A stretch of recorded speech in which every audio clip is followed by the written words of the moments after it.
네, 이 시간 우리 같이 읽은 말씀 통하여서 그리스도 안에서 기쁨이 충만합니다. 그리스도 안에서 기쁨이 충만합니다. 라는 제목으로 우리 같이 은혜 받고자 합니다. 오늘 설교를 시작하면서 이런 질문으로 좀 시작해 보려고 합니다. 교회 존재 목적은 뭘까요?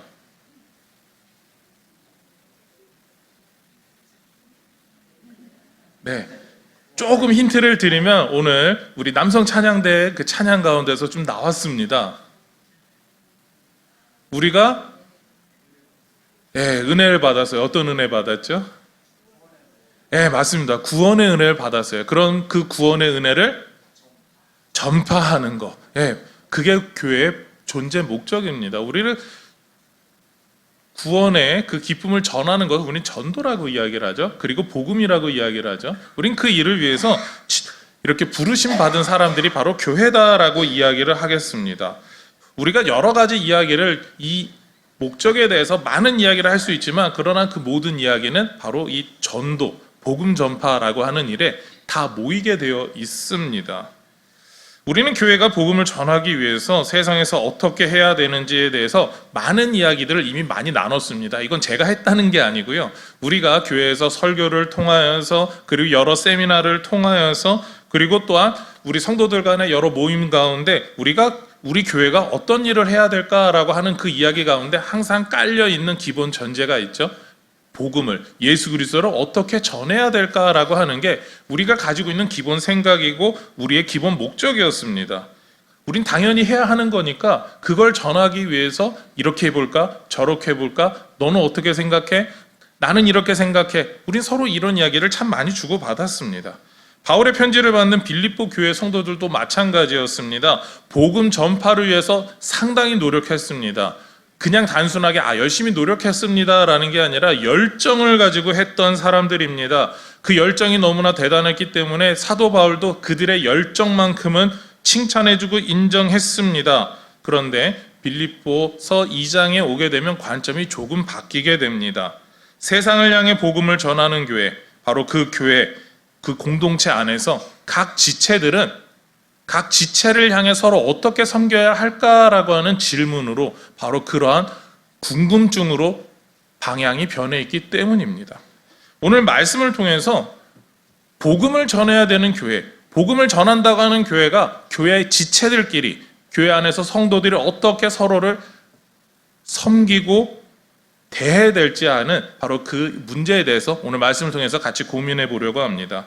바울은요, 성도 간의 관계에 있어서 먼저 답을 주고 있습니다. 성도는 이렇게 살아야 한다라고 강조하죠. 우리 1절 말씀을 화면을 보고 같이 읽겠습니다. 그러므로 그리스도 안에 무슨 권면이나 사랑의 무슨 위로나 성령의 무슨 교제나 긍휼이나 자비가 있거든. 아멘. 1절에서는요, 성도 간에 해야 하는 일, 바로 교회 안에서 성도들 간에 서로 행하는 선한 일에 대해서 이야기하고 있습니다. 그리스도를 따름으로 얻게 되는 일이 바로 특별한 일이다라고 하는 강조점이 우리말 성경에는 잘 안 나타나는데요. 영어 성경으로 NIV든 NLT든 메시지 성경이든 그것을 보게 되면 그리스도를 우리가 믿음으로써 얻게 되는 그것이 교회 안에서 어떻게 작용하는가라고 하는 그런 뉘앙스를 가지고 오늘 이 1절 말씀을 설명하고 있습니다. 그러니까 우리가 복음을 받았다면 먼저 복음에 대한 그 열정과 그 사랑을 교회 안에서 성도가 성도를 향하여서 베푸는 게 맞다라는 거죠. 그리고 이 일은 모두 4가지였죠. 우리 화면을 다시 한번 보고자 합니다. 우리 다음 보게 되면요, 무슨 권면, 사랑의 무슨 위로, 성령의 무슨 교제, 긍휼이나 자비, 이렇게 4가지가 나오게 되죠. 그리고 오늘 말씀에 나온 무슨이라고 하는 이 말은 영어에서 어떠한 혹은 자그마한 말로 바꿀 수 있습니다. 대부분이 바로 저 어떠한이라고 하는 거죠. 그러니까 우리가 교회 안에서 무슨 권면, 무슨 위로, 무슨 교제, 긍휼이나 자비라고 이야기할 때 교회 안에서 조금이라도 사랑을 느끼고 권면을 느끼고 위로를 느끼고 긍휼이나 자비를 느낀다면 그것은 우리가 성도로서 교회 안에서 선한 일을 하고 있다라는 겁니다. 여러분들이 주일 아침에 누군가를 만났을 때 지난 한 주간 어떻게 지냈어요? 라고 말하면서 손을 잡아주셨다. 그 가운데 우리가 느낄 수 있는 감정들이 있죠. 위로가 되기도 하고 사랑의 감정이기도 하고 권면이 되기도 하고 상당히 복잡하면서도 행복한 감정을 느끼게 됩니다. 바로 그것이 교회가 행하는, 바로 교회 안에서 성도가 성도에게 행하는 선한 일이다라는 거죠. 그런 것이 조금씩 커져가면서 우리가 다른 여러 가지 많은 일들을 하게 된다라는 겁니다. 네, 이제 화면을 내려주시고요. 우리가 예수를 구주로 영접하고 교회 공동체 안에서 각 지체들을 통해서 그러한 일들을 서로 경험하게 됩니다. 혹시 오늘 아침서부터 이 오후 예배 시간까지 그런 교제를 한 번도 못 나눠보신 분이 계실까요? 네, 불행히도 없을 겁니다. 네, 그런 분은 없을 거예요. 우리는 다 그런 교제를 나누고 그런 교제 안에서 예배 드릴 때 참으로 행복하게 예배 드리고 있습니다. 아니, 내가 우리 교회 성도들은 몰라도 최소한 예배 때마다 섬겨주시는 안내위원들 통해서라도 그런 인사를 받을 겁니다. 조금 더 하면 우리 교육자들 통해서 그런 환영의 인사를 받을 겁니다. 더 나아가서 알고 계신 분들한테 그런 환영의 인사를 받게 되는 거죠. 그것이 우리가 교회 안에서부터 시작할 수 있는 가장 작은, 정말 조그마한 선한 일입니다. 교회 안에서 성도가 성도에게 이렇게 보이는 모든 관심과 행하는 그 일을 통해서 우리는 교회 안에 선한 일들을 행하게 되는 거죠. 더 나아가서 지금 주일날 이렇게 우리가 이런 인사를 하지 않습니까? 라는 이야기를 했는데 이것 외에도 우리 주중에 어떻습니까? 신방을 합니다. 구제를 합니다. 격려하고 위로합니다. 이 신방이라고 하는 건 교육자가 하는 것만 뜻하는 게 아닙니다. 성도가 성도에게 있어서 병원에 계신 분을 향하여서 직접 방문하는 것도, 전화를 하는 것도 신방에 들어갑니다. 신방이라고 하는 건요, 교역자만 하는 게 아니라 성도가 서로에게 하는, 그런 서로에게 안부를 묻는 그 모든 것을 다 통칭하는 이야기입니다. 그러니까 이 중에 우리는 누구든지 서로를 향해서 다 신방하고 있고 안부를 묻고 있고 격려하고 위로하고 구제하고 있습니다. 그러니까 성도는 이러한 관계 속에서 서로가 서로를 향해서 끈적끈적하게 붙어있는 사람들입니다. 우리는요, 오래도록 알고 왔기 때문에 자연스럽게 친하니까 주중에 또 목소리 듣고 싶어서 전화도 하고 요즘 더운데 어떻게 지내냐고 서로 안부도 묻고 그러지 않습니까? 그 모든 것이 교회이기 때문에, 그리고 교회 안에 있는 우리는 선한 일을 그렇게 하고 있는 겁니다. 우리가 누군가가 아팠을 때 혹은 누군가에게 기쁨이 있었을 때 그 자리에 함께 합니다. 그 이유도 다양하죠. 오래도록 알고 있었기 때문에, 구역 식구이기 때문에, 전도의 식구이기 때문에, 내가 전도했기 때문에, 혹은 나를 전도했기 때문에, 조금이라도 안면이 있기 때문에, 혹은 맡은 직분 때문에라도 그런 일들을 하시는 분들이 있습니다. 다시 한번 강조합니다. 교회에서 성도들을 위해 왜 우리가 이런 선한 일을 자그마한 것부터 계속하고 있습니까? 라고 묻는다면 오늘 말씀을 통해서 이렇게 말할 수 있죠. 예수 그리스도의 복음 때문에 우리는 기쁜 일이나 슬픈 일을 함께하는 선한 일을 자연스럽게 하게 됩니다. 그리고 그것이 바로 복음을 전하는 방법입니다. 라는 거죠. 자, 여러분들의 삶에서 나는 전도하지 못합니다. 한 명도 전도하지 못했습니다. 라고 하시지만, 그러나 여러분들이 이 교회 안에서 행하는 선한 일을 한 번도 안 하신 분이 있을까요? 여러분들이 그 선한 일을 하고 계시다면 이미 복음 전파의 일을 위해서 함께 노력하고 동역하고 계시는 분들입니다. 그러니까 걱정하지 마세요. 내가 복음을 위해서, 예수를 위해서 아무것도 못했습니다가 아니라 지금 그 자리에서, 예배 드리는 자리에서 함께 하시는 것만으로도 우리는 복음을 위해서 함께 하고 있는 겁니다. 오늘 말씀에서 그러한 말로 우리에게 먼저 위로의 말씀을 주고 있습니다. 그런데 바로는요, 여기에 하나를 더 덧붙입니다. 우리가 복음 안에서 하나가 되어서 이렇게 선한 일을 할 때 어떠한 태도를 가져야 될까에 대해서 이야기를 합니다. 2절 말씀인데요. 우리 화면을 보고 2절 말씀 같이 읽겠습니다. 마음을 같이하여 같은 사랑을 가지고 뜻을 합하며 한 마음을 품어. 이에 대해서 메시지 성경이 다르게 또한 이렇게 해석을 하나 더 하고 있는데요. 우리 밑에 MSG라고 돼 있죠. 우리 같이 한번 메시지 성경 말씀 해석본 같이 읽겠습니다. 내 부탁은 다음과 같습니다. 서로 뜻을 같이 하고 서로 사랑하고 서로 속 깊은 벗이 되십시오. 아멘. 우리가 교회 일을 할 때 이렇게 하는 분들이 종종 있습니다. 내가 생각이 다르지만 이 이야기에는 좀 그 일 안 하고 싶은데죠. 근데 내가 그 일을 안 하고 싶지만 어쩔 수 없기에 한다라는 분들이 종종 있습니다. 삶을 나누기 싫지만 근데 교회에 있다 보면 어쩔 수 없이 하게 되더라라는 분이 있습니다. 그러니까 교회에서 성도들이 그렇게 하고 있으니까 나도 어쩔 수 없이 그렇게 하긴 하는데 이 말에는 내키지 않은데 굳이 이렇게까지 해야 될까라고 하는 분들이 있죠. 우리는 충분히 그런 마음과 생각을 가질 수가 있습니다. 내가 그냥 이렇게까지 그냥 나만 잘 믿으면 됐는데 왜 이렇게까지 해야 될까라는 그런 생각, 태도가 은연중에 나올 수 있습니다. 그리고 그것이 강하게 표출된 분들이 오늘날은 이제 좀 그런 이야기를 많이 안 하지만 교회에 나는 그래서 안 나가겠습니다 해서 그걸 거꾸로 말해서 가나안 성도라고 하는 분들이 있죠. 예수를 믿지만 나는 교회 공동체와 어울리기 싫습니다라고 하는 분들이 바로 여기에 속합니다. 그런 우리의 생각과 마음에 대해서 바울은 너무나 잘 알았습니다. 그래서 이렇게 부탁을 하는 거죠. 오늘 우리가 읽었던 그 2절 말씀, 메시지 성경에서 나온 문장 그대로가 바울의 속마음을 잘 반영하는데요. 우리 화면을 보고 다시 한번 읽을까요? 서로 다음 하나의 또 문장이 있거든요. 서로 뜻을 같이 하고 서로 사랑하고 서로 속 깊은 벗이 되세요. 아멘. 여기서 하고 있는 말이 바로 서로입니다. 여러분들이 지금 좌우에 앉아 계신 분, 앞뒤에 계신 분, 바로 그분들과 서로 같이 하고 사랑하고 속 깊은 벗이 되어야 한다라는 거죠. 교회 안에서만큼 순수하게 아무런 목적 없이 사람을 만나서 대하는 곳이 없습니다. 세상 사람들은요, 사람을 만나서 내가 이 사람과 만나서 어떤 이득이 있을까? 내가 이 사람에게 이런 일을 했을 때 저 사람 나에게 어떤 이득을 줄까를 먼저 계산합니다. 여러분 교회에 오셔서 내가 이런 일을 하면 저 사람이 나에게 어떤 이득을 줄까 생각하며 그 사람을 환하게 악수해 주십니까? 맞아 주십니까? 우린 그런 거 생각 안 하잖아요. 가족처럼 우린 그냥 서로가 서로를 위해서 마음을 같이 하고 뜻을 하고 사랑할 뿐입니다. 바로 그런 태도를 잊지 말라라는 거죠.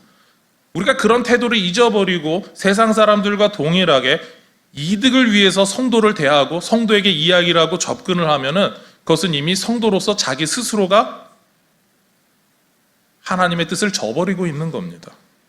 바울은 그런 경고의 이야기도 이 이야기 속에서 함께하고 있는 거죠. 빌립보 교회는요, 하나님을 향한 열정이 큰 교회였습니다. 부족한 것이 많았지만 어떻게 보면 사도의 가르침이 좀 부족한 교회였지만 그 모든 부족을 열정으로 극복해낸 교회입니다. 사람이 부족했지만 경쟁으로 그 모든 것을 충분하게 이겨낸 교회입니다. 열정과 경쟁으로 해온 그들의 모습에 대해서 바울은 이렇게 표현하고 있는데요. 빌립보서 1장 15절 말씀입니다. 어떤 이들은 투기와 분쟁으로 어떤 이들은 착한 뜻으로 그리스도를 전파하나니. 그렇습니다. 어떤 사람들은 정말 순수한 열정이 있었지만 어떤 사람들은 순수하지 못한 마음으로 나중에 그 마음이 변질되었다라는 겁니다. 문제는 자신의 생각과 마음이 변질되었는데 그것이 변질되었음도 모르고 신앙생활을 하고 있다라는 거죠. 남보다 더 괜찮음을 그리고 남보다 더 열심히 함을 나는 더 잘함을 보이기 위해서 경쟁심을 가지면서 신앙생활을 하고 있는 분도 있을 수 있다라는 겁니다. 바울은 그런 사람들 가운데 서로라는 그 말을 하면서 성도에 하는 바로 우리 배려가 필요하다라는 이야기를 하고 있죠. 빌립보 교회 성도들이 열정과 사랑으로 일을 했지만 각자가 가진 생각과 열정이기에 그 안에 분쟁이 생겼습니다. 분명히 예수 그리스도의 복음을 증거하고 예수 그리스도를 나타내고 세상 가운데 그리스도의 제자답게 살기 위해서 서로가 노력했지만 서로 각자의 방향이 조금 다를 때가 있었습니다. 그럴 때 어떻게 해야 합니까? 누가 더 나은가 평가를 하는 게 아니라 다른 방향을 찾았어야 됐는데 이들은 그러지 않았습니다. 서로 간에 다툼이 생겼습니다. 서로 간에 미워함이 생겼습니다. 세상의 일을 세상의 악한 일 때문에 싸운 게 아니라 세상의 악한 걸 가지고 온 이단 때문에 싸운 게 아니라 서로 예수의 일을 열심히 하려다가 복음을 열심히 증거하려다가 교회 존재 목적 그거에 맞게 서로 열정을 갖고 일하다가 엉뚱하게 싸우게 된 거죠. 정말 서로 같은 아군임을 잊어버리고 서로를 향해서 흔히 하는 말로 총을 쏴대고 폭탄을 던져대고 있는 겁니다. 지금 엉뚱한 방향으로 공격을 하고 있는 거죠. 이 얼마나 엉뚱한 일이 생긴 겁니까? 열정이 너무 과하다 보니까 엉뚱한 일로 갔습니다. 그래서 바울은 교회 일을 할 때 다음과 같은 마음을 갖고 하기를 원했습니다. 3절 상반절 말씀인데요. 우리 화면을 보고 같이 읽겠습니다. 아무 일에든지 다툼이나 허영으로 하지 말고 오직 겸손한 마음으로. 아멘. 교회 일을 하고 복음을 전한다는 열정, 그 모든 열정은요, 빌립보 교회 성도들에게 있었습니다. 그렇지만 그들은 교회 일을 하면서 내가 이것만큼은 이라고 하면서 자신의 생각을 강조했습니다. 때때로 자신이 더 멋지게 보여지기를 원했습니다. 자신의 이름이 높아지기를 원했습니다. 다른 사람도 열심히 했지만 그 사람보다 내가 더 열심히 했으니까 내가 더 높은 자리에 있어야 된다라고 생각했던 사람들이 있었다라는 겁니다.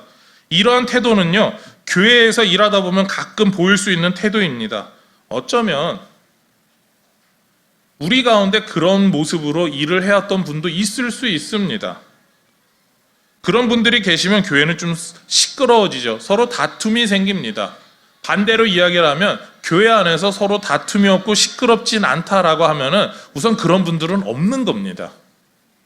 자, 우린 생각해 보시면 알겠죠? 우리 교회에 그런 분이 있었나? 이런 생각이 들 정도면은 우리는 서로 다툼이 있었던 건 아닙니다. 교회 일을 빠르게 한다라고 하지만 다툼이 생길 경우에 오히려 그 일이 복잡해지고 엉망이 돼버립니다. 서로 예수 그리스도의 일을 위해서 두 손 꼭 쥐고 서로가 손을 맞잡고 뛰어가야 되는데 서로가 같이 교회 일을 하는 사람들끼리 멱살을 잡고 싸운다면 얼마나 교회가 힘들어지겠습니까? 물론 때때로 과한 열정이 있어서 조용한 교회도 가끔 가다가 서로가 화를 낼 수 있습니다. 그러나 그날 혹은 그 다음 주까지 그 모든 일을 서로가 해결하고 정리하고 서로 화해하면서 야, 내가 좀 열정이 과했어. 야, 네 말도 맞는데 내가 내 생각만 한 것 같아 라고 한다면 그것이 바로 겸손한 마음입니다. 오늘 바로 바울이 그 겸손한 마음이 있어야 된다라고 이야기를 합니다. 다시 한번 생각해 보시기 바랍니다. 교회 일을 하고자 하시는 분들은요, 복음 전파의 열정과 예수님을 사랑하기 때문에 그 일을 시작하시게 됩니다. 순수한 열정과 동기로 하게 되죠. 그러다가 다른 방향으로 일을 하시는 분들을 향해서 각자의 경험과 각자가 해왔던 생각이 틀리기 때문에 그 사람이 틀리다라고 하는 말실수를 할 수 있습니다. 그러면 서로가 멱살을 잡게 되겠죠. 다시 강조하지만 나와 생각이 다른 분이 하시는 이야기가 교회를 망치기 위해서, 조금 더 작게 이해하면 우리 인천중앙장로교회를 망치기 위해서 하시는 이야기는 아닙니다. 그분도 나름대로 이게 교회 안에서 필요하지 않을까라고 하는 이야기죠. 그럴 때 우리가 어떻게 해야 될까요? 다시 한번 이 겸손한 마음이라고 이야기를 하지만 우리가 바르게 해결할 수 있는 방법이 분명히 있을 겁니다. 그리고 그 분명한 방법을 오늘 말씀 가운데에서 사도 바울이 제시하고 있는 거죠. 바울이 먼저 제시했던 거는 그러면 그 서로 사랑하고 서로를 돌보는 그 마음을 가져야 된다라고 하는 게 그 방법 중에 하나겠구나를 우리는 짐작할 수가 있습니다. 그리고 겸손한 마음, 그것도 필요하구나를 깨달을 수가 있죠. 그럼 여기서 의문점이 생깁니다. 그럼 서로 겸손한 마음으로 어떻게 일할 수 있을까요? 어떻게 행동하는 게 겸손한 마음으로 일하는 걸까요? 라고 우리는 질문할 수 있습니다. 바로 이 겸손한 마음에 대해서 바울은 이렇게 알려주고 있습니다. 3절 하반절서부터 4절 상반절까지인데요. 우리 화면을 보고 같이 읽겠습니다. 각각 자기보다 남을 낮게 여기고 각각 자기 일을 돌볼 뿐더러 또한 각각 다른 사람들의 일을 돌보아. 세 개의 각각이 나옵니다. 각각 자기보다 남을 낮게 여기고 남을 더 높여준다는 이야기입니다. 각각 자기 일을 돌볼 뿐더러 자기에게 맡겨진 일을 잘한다라는 거죠. 각각 다른 사람들의 일을 돌보아. 여기서는요, 다른 사람의 일에 내 일을 다 한 후에 도와주라라고 하는 이야기입니다. 그러니까 서로가 앞에서는 서로였지만 여기서는 각각이라고 하는 말, 영어로 each other라고 하는 그 말은요, 서로라고 하는 말이잖아요. 서로가 사랑으로 감싸 안고 서로가 도움이 되는, 바로 그 이야기까지 나아가야 한다라는 이야기입니다. 바로 그것이 우리가 겸손한 마음으로 일을 처리하는 자세다라는 거죠. 그러니까 내가 하고 싶은 방법이 아니라 서로에게 어울리는 걸 찾아가는 게 교회 공동체가 일을 제대로 하는 방법이다라는 겁니다. 우리나라 사람들의 일처리 특징이 있습니다. 훈수 두는 걸 정말 좋아합니다. 자신의 일을 하다가도 옆 사람이 일을 하는 것을 보고 바로 훈수를 둡니다. 네, 어쩌면 그냥 단순하게 훈수를 둡니다는 좀 상당히 점잖은 표현일 수 있습니다. 그거보단 그냥 참견한다, 이렇게 이야기하는 게 조금 더 우리 마음에 좀 와닿을 겁니다. 문제는요, 이 단순한 참견이 아니라 좀 자신의 일처럼 여기고 뛰어드는 사람이 있습니다. 그렇게 자신의 일처럼 생각하고 뛰어드는 사람 앞에서 우리는 오지랖 떤다라고 이야기를 합니다. 네, 정말 우리는 그렇게 일을 하는 사람들이 있습니다. 그런 표현을 써도 좋은 사람들에게 우리는 가끔 물어보죠. 너 일은 다 했어? 너가 해야 될 일 다 했어? 라고 물어보면은 다 했어 라고 말하는 사람은 극히 드뭅니다. 대부분이 거의 다 했으니까 참견하지 이럽니다. 그리고 남을 열심히 도와주고 그렇게 오지랖을 떨고 난 다음에 본인은 밤을 샙니다. 네, 그게 우리나라 사람들의 이상한 특징입니다. 네, 우린 그런 뻔뻔한 삶을 살고 있는데요. 저도 그런 뻔뻔한 사람 중에 한 사람이 아닌가 생각을 합니다. 남이 옆에서 하고 있는 거 보면서 우린 괜한 참견을 합니다. 그렇게 뻔뻔한 참견을 하는 게 우리는 당연하다라고 생각을 합니다. 그런데 사도 바울이 했던 이야기 속에서는요, 서로 그러니까 각각이라고 하는 말에는요, 그런 뻔뻔한 참견은 아니다라고 하는 말을 전제하고 있습니다. 오늘 말씀에서 강조하는 내용은요, 그래서 이렇게 말할 수 있습니다. 뻔뻔한 참견인이 되기보다 겸손한 협조자가 되라. 우리는 상당히 뻔뻔해지기 쉽습니다. 정말 남들 앞에서 그렇게 참견을 다 하고 남이 하는 일에 대해서 감나라, 배나라, 그렇게 우리는 다 간섭하길 참 좋아합니다. 그런데 그렇게 교회 일을 하지 말라라는 거죠. 나에게 있어서 내가 맡겨진 일, 하나님이 나에게 맡겨주신 일을 먼저 성실히 다하고 그리고 나서 다른 사람을 도와라라는 거죠. 그 돕지 말라는 것도 아니죠. 그냥 내 일부터 먼저 하고 도와라라는 겁니다. 그것이 우리 성도가 가져야 될 기본된 마음의 자세다라는 거죠. 바울은 모든 성도는 그렇게 겸손한 협조자가 되어야 한다고 강조합니다. 그렇게 될 때 복음을 증거하고 복음을 전한 자신에게 기쁨이 넘침을 말합니다. 우리 4절 하반절 말씀 화면을 보고 같이 읽겠습니다. 나의 기쁨을 충만하게 하라.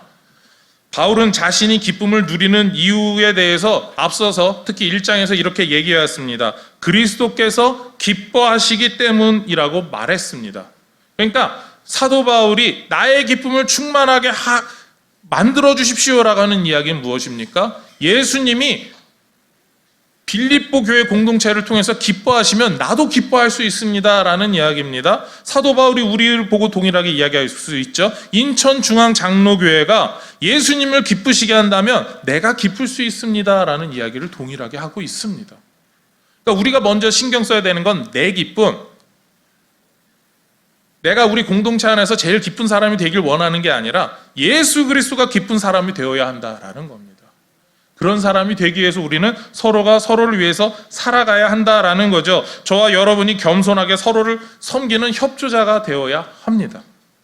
우리는 개개인의 기쁨을 위해서, 이득을 위해서 성도가 된 사람들이 아닙니다. 오직 그리스도의 기쁨을 위해서 교회의 머리이신 예수 그리스도를 위하여서 성도가 된 사람들입니다. 예수님이 우리를 택하여 부르시고 우리를 교회로 삼아 주셨습니다. 교회의 존재 목적에 맞게 복음을 전하고 있습니다. 그러면 그 복음을 전하는 이유가 나를 위해서입니까? 아닙니다. 예수 그리스도를 위해서입니다. 우리는 가끔 그 중요한 사실을 잊어버릴 때가 있습니다. 내가라고 먼저 이 이야기가 나오다 보니까 다른 사람들을 사랑하고 섬기는 것보다는 참견을 합니다. 너 그렇게 일하지 마. 이렇게 일해야 돼. 라는 이야기를 우리는 얼마나 쉽게 합니까? 제가 인천중앙교회 와서 신방을 다니다 보니까 열정을 갖고 교회의 일을 열심히 하는 분들이 많이 있었습니다. 그렇게 열정을 갖고 하시는 분들이 종종 하시는 이야기가 있었습니다. 목사님, 이 일은요, 누가 더 잘하세요? 저는 아직 그분만큼 못해요. 어떤 장로님, 어떤 권사님에게 배워서 지금도 이렇게 하고 있어요. 그분이 하라고 해서 시작했어요. 근데 지금 와서 보면 그분들만큼 잘 못하는 것 같아요. 이런 이야기를 하시는 분들이 의외로 많았습니다. 제가 없는 이야기를 지어낸 게 아니거든요. 네, 저를 그렇게 보시지 마세요. 네, 정말 그런 이야기를 하시는 분들이 많았습니다. 왜 그렇습니까?